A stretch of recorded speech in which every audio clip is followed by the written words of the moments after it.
사랑합니다, 행복님. 오늘도 찾아주셔서 감사합니다. 우리는 살아가며 수많은 사람들과 만납니다. 어떤 만남은 우리의 하루를 환하게 비추고 어떤 만남은 평생 기억에 남을 추억을 만들어주기도 하죠. 하지만 모든 인연이 영원히 지속되지는 않습니다. 때로는 한때 소중했던 관계도 시간이 지나면서 조금씩 변해갑니다. 그 변화를 눈치채지 못한 채 스스로를 소모하거나 애써 외면하며 관계를 이어가기도 하죠. 하지만 가끔은 용기를 내서 우리의 인연을 돌아볼 필요가 있습니다. 이 관계가 정말 나에게 행복을 주고 있는 걸까? 오늘은 관계가 끝나가는 신호를 4가지로 나누어 알아보려 합니다.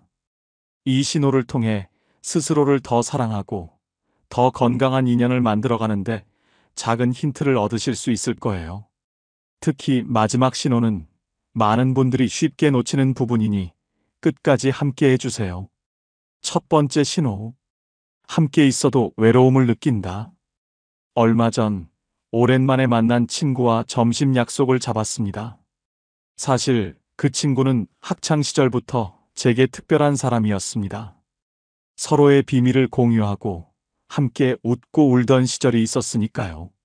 그런데 이날 식당에 도착해 마주 앉은 순간부터 뭔가 어색한 공기가 감돌았습니다.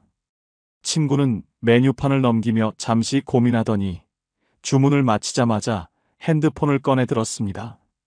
처음에는 바쁜 일이 있나 보다 하고 이해하려고 했어요. 와이프랑 차를 구매하려고 알아보고 있다더니 그와 관련된 급한 연락이겠지 싶었습니다. 하지만 제 이야기를 들어주는 대신 잠깐만이라는 말과 함께 계속 화면을 들여다보는 친구를 보며 점점 제 말은 공허한 벽에 부딪히는 것처럼 느껴졌습니다.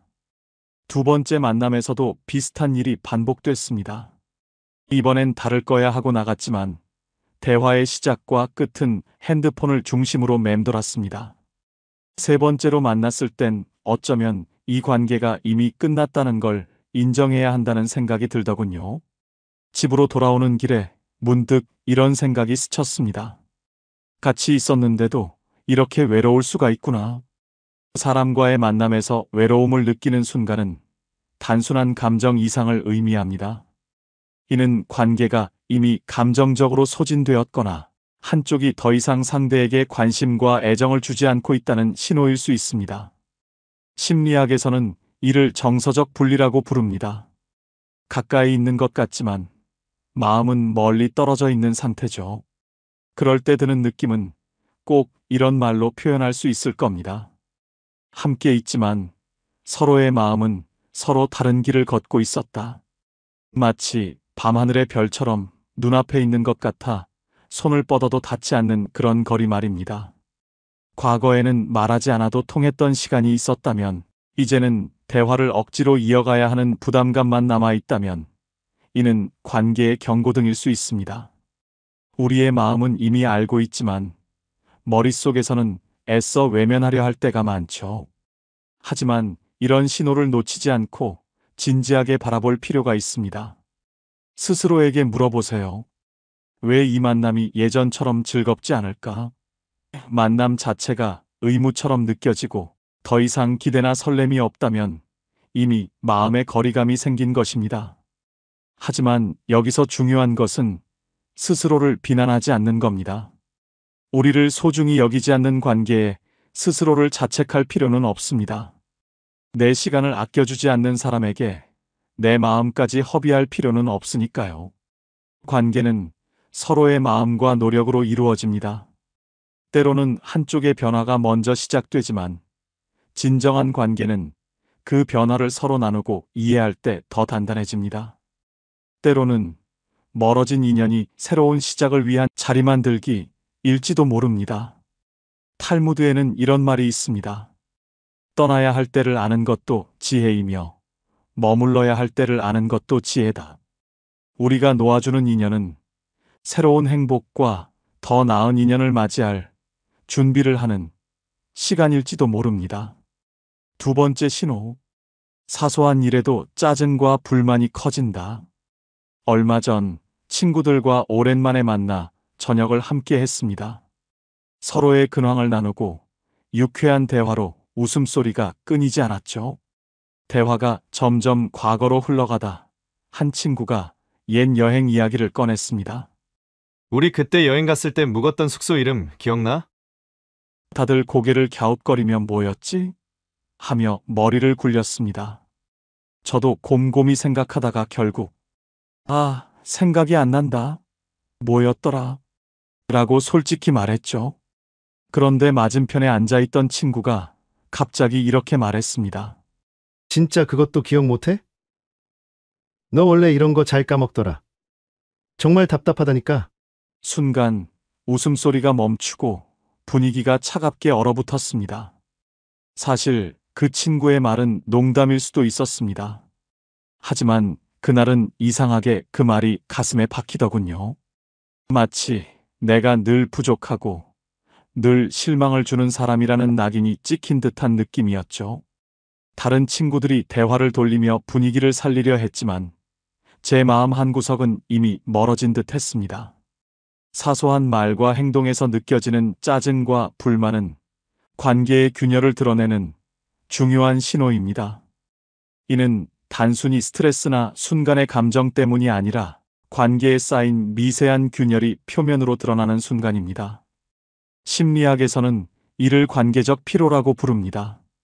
반복적인 갈등과 공감 부족이 누적될 때 사소한 말 한마디도 칼날처럼 예민하게 다가올 수 있습니다. 그날 집으로 돌아오며 스스로에게 질문했습니다. 왜 그 말이 나를 이렇게 아프게 했을까? 그리고 깨달았습니다. 친구의 말 한마디가 내 마음을 찌른 것은 단순히 무심한 농담 때문이 아니라 우리가 더 이상 서로를 배려하지 않는 관계로 변해버렸기 때문이라는 것을요. 미국 작가 어니스트 해밍웨이는 이렇게 말했습니다. 우리는 두 번 죽는다. 한 번은 육체가 사라질 때, 또 한 번은 누군가의 기억에서 잊혀질 때. 관계도 이와 비슷합니다. 짜증과 무시로 인해 마음에서 멀어진다면 그 관계는 이미 그 자리에 머무르지 못할 가능성이 큽니다. 하지만 이런 갈등이 반드시 관계의 끝을 의미하는 것은 아닙니다. 갈라진 틈새를 통해 빛이 들어오듯 우리가 이런 신호를 통해 관계의 의미를 다시 생각하고 새로운 이해와 대화로 나아갈 기회를 만들 수 있습니다. 스스로에게 물어보세요. 이 관계는 내게 어떤 의미를 주고 있는가? 그리고 결정을 내리세요. 그 관계가 회복될 수 있다면 진심 어린 대화를 시작해 보세요. 그러나 만약 계속되는 갈등 속에서 나 자신을 잃어가고 있다면 떠날 용기를 가지는 것도 스스로를 사랑하는 길일 수 있습니다. 상처는 새로운 깨달음으로 이어지는 문을 열어줍니다. 관계를 돌아보는 용기, 그것이야말로 우리가 더 나은 내일로 나아가기 위한 첫걸음입니다. 세 번째 신호, 상대의 기쁨에 공감하지 못한다. 철수 씨는 얼마 전 회사 동료들과 점심 식사 자리에서 있었던 일을 잊지 못합니다. 그날 한 동료가 큰 프로젝트를 성공적으로 마치고 상사로부터 칭찬을 받았다는 이야기를 꺼냈습니다. 모두가 축하의 박수를 보내는 동안 철수 씨는 박수를 치면서도 마음 한구석이 쓰리기 시작했습니다. 저게 그렇게 대단한 일인가? 그냥 운이 좋았던 거겠지. 그는 스스로도 놀랄 만큼 부정적인 감정을 느꼈습니다. 왜 이런 감정이 생기는 걸까요? 심리학에서는 이를 사회적 비교라고 설명합니다. 우리는 타인의 성공을 보며 자신과 끊임없이 비교합니다.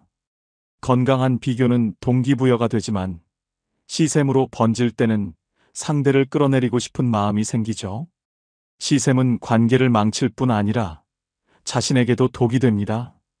부정적인 감정이 지속되면 상대의 행복은 점점 더 불편하게 느껴지고 나아가 자신을 갉아먹는 굴레가 됩니다.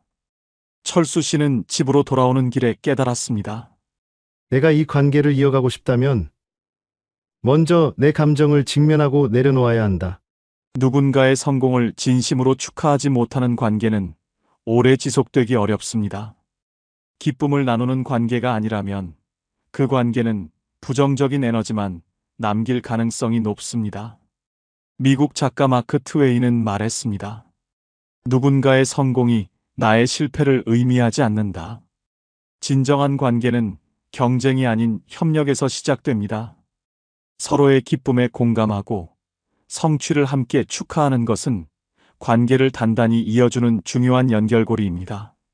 만약 지금 내 주변에 누군가의 행복이 불편하게 느껴진다면 그 관계를 다시 돌아봐야 할 때일지도 모릅니다. 함께 웃을 수 없는 관계라면 멀어지는 것도 용기다. 우리는 스스로를 위해 긍정적인 에너지를 주고받는 관계를 선택할 권리가 있습니다. 철수 씨는 그날 깨달았습니다. 기쁨을 나누지 못하는 관계는 서로를 소모시킬 뿐이다. 관계의 끝은 새로운 시작을 위한 신호일 수도 있습니다. 서로의 성공을 축하할 수 있는 관계로 나아가기 위해 지금 여러분의 주변 사람들과의 관계를 돌아보세요. 네 번째 신호. 이미 여러분이 직감으로 느끼고 있는 그 사람. 지영 씨는 얼마 전 동네 산악회에 새로 들어갔습니다. 자연 속에서 새로운 사람들과 어울리는 게 좋았고 새로운 친구들도 사귀고 싶었죠. 그런데 그곳에서 만난 한 회원, 민석 씨와 대화를 나눌 때마다 뭔가 설명할 수 없는 불편함이 느껴졌습니다. 처음에는 그저 낯선 사람과의 어색함이라고 생각했어요. 하지만 시간이 지날수록 민석 씨의 행동 하나하나가 머릿속에 박혀 지우기 힘든 불쾌감을 남기기 시작했습니다. 예를 들어 민석 씨는 늘 다정한 미소를 지으며 지영 씨에게 지나치게 친절하게 굴었지만 대화 중에 지영 씨, 이런 거 잘 모르시죠? 혹은 아, 저런 거는 제 경험상 별로 추천하지 않아요. 같은 말을 자주 했습니다.